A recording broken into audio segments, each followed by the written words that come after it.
malam ini ada di sini untuk dua persoalan. Pertama persoalan kelangenan, karena dulu sama Ustadz Ma'ruf ini saya bermain teater bersama di Gontor. Alhamdulillah sekarang sudah jadi kepala pondok. Kiai jauh lebih berharga dari profesi apapun. Kemudian kedua, saya bisa bertemu dengan saudara-saudara sekalian, di mana di sini mempertemukan dua hal sekaligus. Ini adalah representasi dari umat Islam, tapi sekaligus ternyata tadi di absen representasi dari keindonesiaan. Gontor itu memang tempat kita belajar dua hal sekaligus. Kita menjadi muslim yang baik sekaligus menjadi bangsa Indonesia yang baik.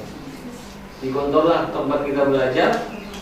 Pertama kita belajar keragaman mazhab-mazhab di dalam Islam sendiri. Terus terang dulu sebelum saya ke Gontor, karena saya latar belakangnya kan NU. Tapi di Gontor biasa kalau imamnya tidak pakai kunut, ya bisa rame-rame, kita juga ikut saja gitu, pakai kunut. Gitu aja kok repot. Jadi belajar menghargai internal diversity dalam Islam sendiri. Kedua, di Gontor itu boleh dibilang krem de la krem, putra putri terbaik dari berbagai wilayah dari Indonesia. Ya. Jadi zaman saya di sana dari Papua ada, dan berbagai tempat ada. Jadi di situ kita mengenal dua hal sekaligus. Mengenal keragaman internal di dalam Islam. Kedua, mengenal keragaman keindonesiaan yang luar biasa. Fabi'ayyi ala'i rabbikuma tukadziban. Dan itu saya kira memang titik simpul itu yang harus terus kita ingat di dalam ingatan kita, ya. Tahun 45, tahun 44 saya kira ada satu surat edaran di dalam majalah Masyumi. Bunyi edarannya begini: akibat tipu daya kolonial sudah berkembang anggapan di antara kita bahwa kita hanya boleh memilih salah satu, tidak boleh bisa memilih kedua-duanya. Memilih menjadi muslim atau menjadi nasionalis. Seolah-olah kita tidak bisa memilih kita muslim sekaligus nasionalis. Padahal di situ disebutkan all we are muslim and all we are patriot. Semua kita ini muslim dan semua kita ini pejuang-pejuang kemerdekaan Indonesia.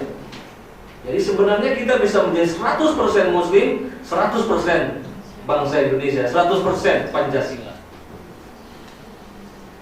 Karena begini, semua kita lahir di Indonesia. Bisa gak kita menolak tidak lahir di Indonesia? Tidak. Bahwa kita lahir di Indonesia itu satu fakta, sebuah desain kehendak Allah Subhanahu wa Ta'ala. Dan Allah menciptakan dan melahirkan kita di sini, kalau istilah Einstein, tidak sedang bermain dadu.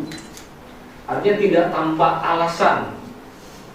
Kita ini dilahirkan di sini, maksudnya memang setiap jengkal di muka bumi itu harus ada yang merawatnya, harus ada yang mengembangkannya. Sebagai khalifah Tuhan yang harus merawat. Oleh karena itu, ikatan kita terhadap tanah air ini ikatan tanggung jawab dan sekaligus ikatan spiritual. Artinya kita tidak boleh lari dari tanggung jawab ini.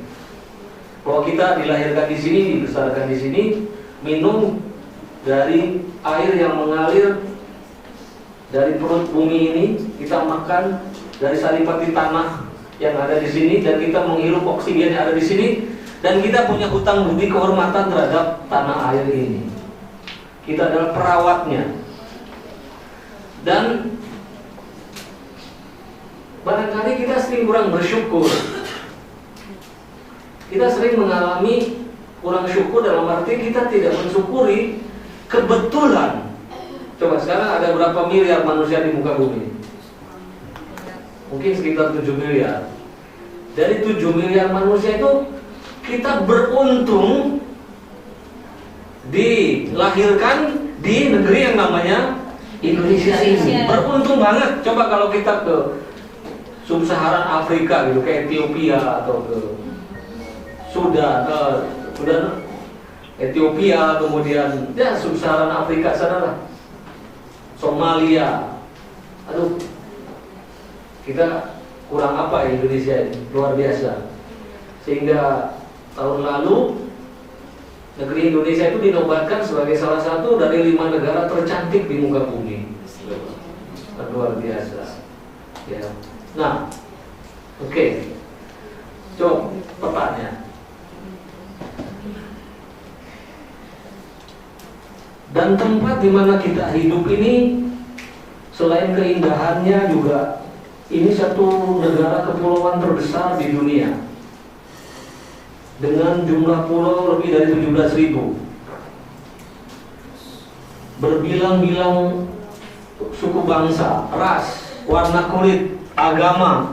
Boleh dibilang Indonesia ini sebenarnya miniatur dunia, taman sarinya dunia, di mana segala keragaman dunia ada di Indonesia. Coba kalau kita terbang dari Sabang sampai Merauke itu berapa jam? Kira-kira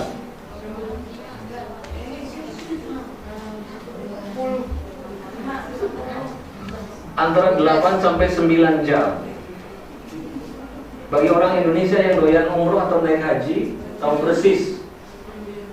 Kalau dari Rio ke Jeddah itu berapa jam? Ya antara 8 sampai 9 jam juga.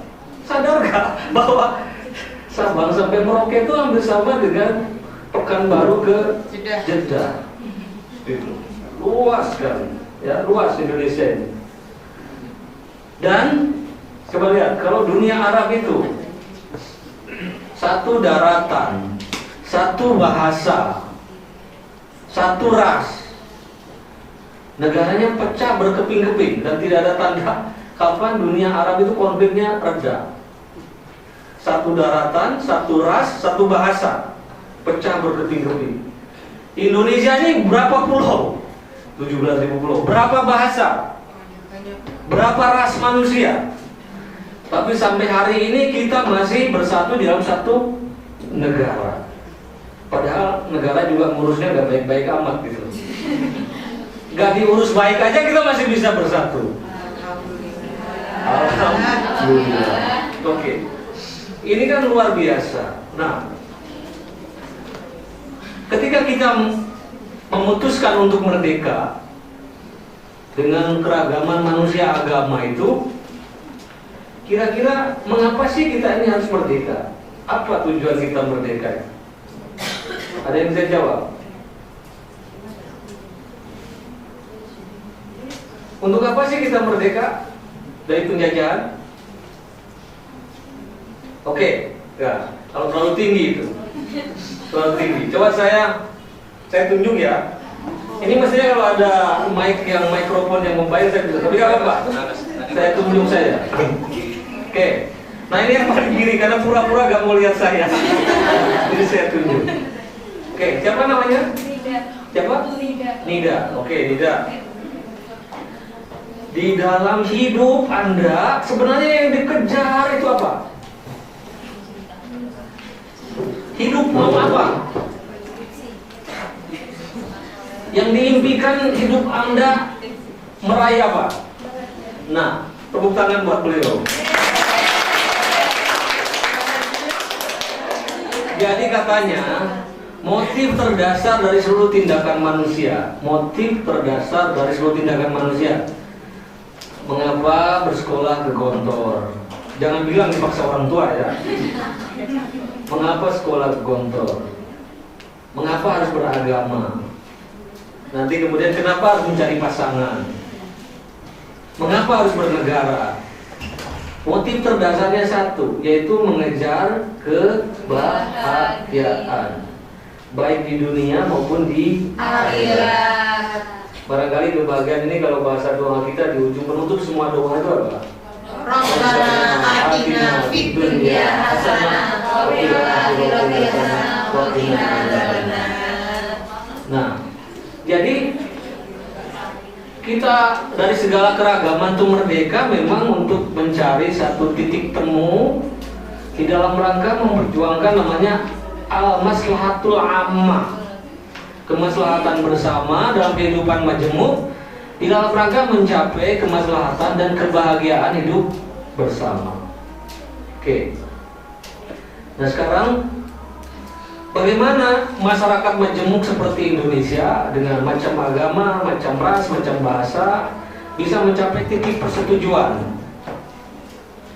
yang dengan itu kita bisa mencapai kemajuan dan kemaslahatan bersama. Ada hukum matematika mengatakan begini, pecahan-pecahan tidak akan bisa dijumlahkan kecuali bilangan penyebutnya disamakan. Masih ingat hukum matematika dasar itu? 1/2 plus 1/3 plus 1/4 tidak akan bisa dijumlahkan kecuali penyebutnya disamakan. Nah Indonesia dengan keragaman agama, keragaman ras manusia, keragaman adat suku bangsa, keragaman partai politik, keragaman kelas-kelas ekonomi, sampai kapanpun tidak akan bisa dipersatukan kecuali memiliki penyebut bersama. Penyebut bersama itu namanya Indonesia, sedangkan nilai-nilai bersama yang menautkan segala keragaman itu terkristalisasi di dalam nilai-nilai Pancasila. Oke. Nah, jadi singkat kata, Pancasila itu titik temu yang memungkinkan segala warna bisa bersatu. Pancasila juga titik pijak di mana hukum, perundang-undangan, kebijakan harus didasarkan pada Pancasila. Pancasila juga sekaligus titik tuju, bintang penuntun atau pedoman kemana bangsa ini harus diarahkan. Oke. Bagaimana cara Pancasila mencari titik temu dari keragaman? Itu sebenarnya persis seperti bagaimana cara Rasulullah SAW ketika hijrah dari Mekah ke Madinah dan mendapati di Mekah itu satu kenyataan kehidupan suku-suku yang tidak pernah akur, antara Aus, Khazraj dan lain-lain itu tidak pernah akur. Agamanya juga macam-macam. Di situ ada Nasrani, di situ ada Yahudi, ada Muslim, juga ada Muhajirin, ada Ansor. Nah, dan itu yang membedakan sebenarnya agama Islam dengan agama lain. Kalau agama Kristen itu ketika hadir relatif homogen, Yahudi juga, Bani Israel saja homogen. Tapi ketika Islam hadir di Madinah, segala keragaman itu sudah ada di sana. Dan Rasulullah harus mencari titik temu tadi, mencari penyebut bersama di antara keragaman masyarakat yang ada di Madinah. Maka kemudian cara yang dilakukan dalam mengelola muamalah kehidupan bersama dalam masyarakat majemuk, Rasulullah SAW dengan mengundang segala suku-suku dan agama yang ada, membuat satu konsensus yang disebut dengan apa? Piagam Madinah, Al-Ithaq Al-Madinah.